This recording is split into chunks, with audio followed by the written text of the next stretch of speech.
"2017 is drawing to an end, so what better time to look back on the last 12 months of humble original games and show some love for the standout titles that made each new month that little bit more exciting. I've come up with 6 awards to showcase some of my favourite humble original games from the last year. Let's get to it.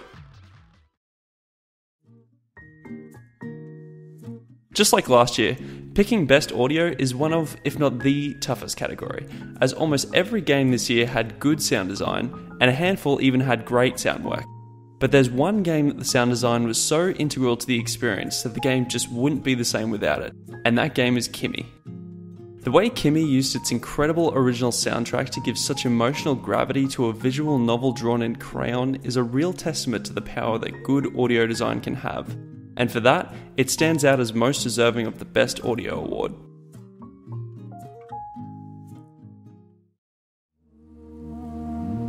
If the Best Audio Award is the most difficult to decide, Best Graphics is definitely runner-up.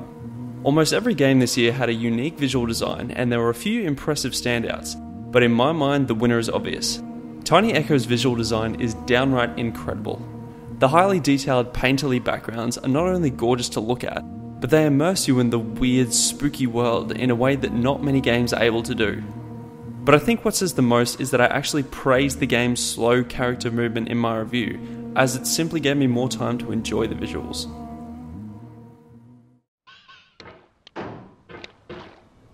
"2017's batch of humble original titles differed substantially from the previous years, and one of the major points of differentiation was in the gameplay mechanics of the games. Unique and wacky gameplay mechanics were more prevalent in 2016's humble original titles, whereas 2017's games generally seem to work within established genres. Except, of course, for Getting Over It with Bennett Foddy. Even though it was one of the most difficult and frustrating gaming experiences I had this year, Getting Over It's unique sledgehammer hiking gameplay was still a ton of fun and undeniably original. I would love an additional easy mode course though.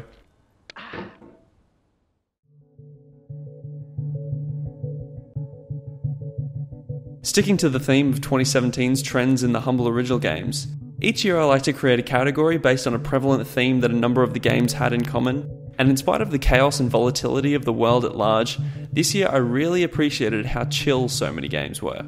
And in my mind, the most chill game of the year is Willmott's Warehouse.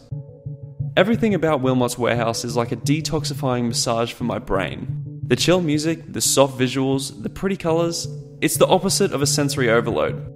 Couple this with the satisfying gameplay of neatly organising things and putting them where they belong is enough to occupy my brain just enough to keep me engaged, but not enough to get me overwhelmed, which I really appreciate.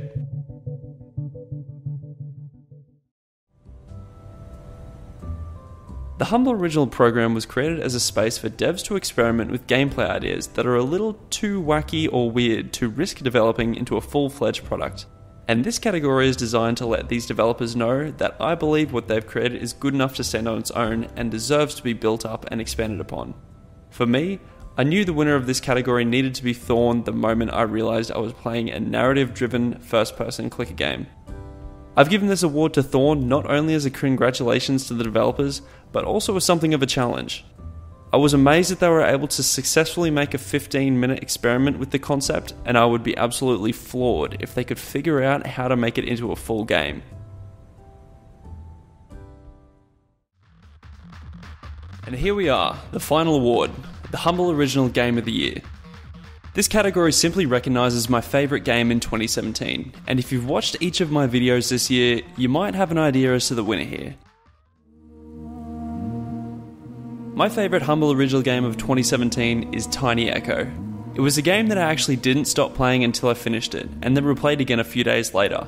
Everything about this game is fantastic. I love the art, the music, the gameplay, the atmosphere, the characters. It's one of the most engrossing, cohesive point-and-click adventure games I've ever played, and it's one of my favourite games this year overall. I strongly recommend anyone with even a remote tolerance for point-and-click adventure games to try it out. It's an incredible game that deserves some love. And that's it. Congratulations to all the winners, and a massive thank you to all the developers that spent their time and efforts creating something unique for the Humble Original program. I also want to take the time to shout out the Humble Original games of 2017 that didn't get a mention yet.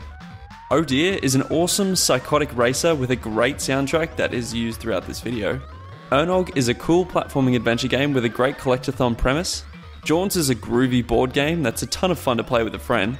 A2B is an interesting narrative-driven adventure game with some great art. 2001 is a hilarious space detective game that actually made me laugh out loud. Quiet City is a weird and unique top-down experiment. Volantia is a fully featured city builder with interesting gameplay elements, and Crescent Bay is a grim logic puzzle adventure with interesting mechanics. Finally, I want to say a massive thank you to all of you that have subscribed and to everyone that comes back to check out these videos each month. It's a lot of work, but I love doing it. Thank you so much for your support and feedback throughout the year. I hope everyone has a great holiday, and I'm looking forward to doing this all again next year. Thanks everyone, see you in 2018.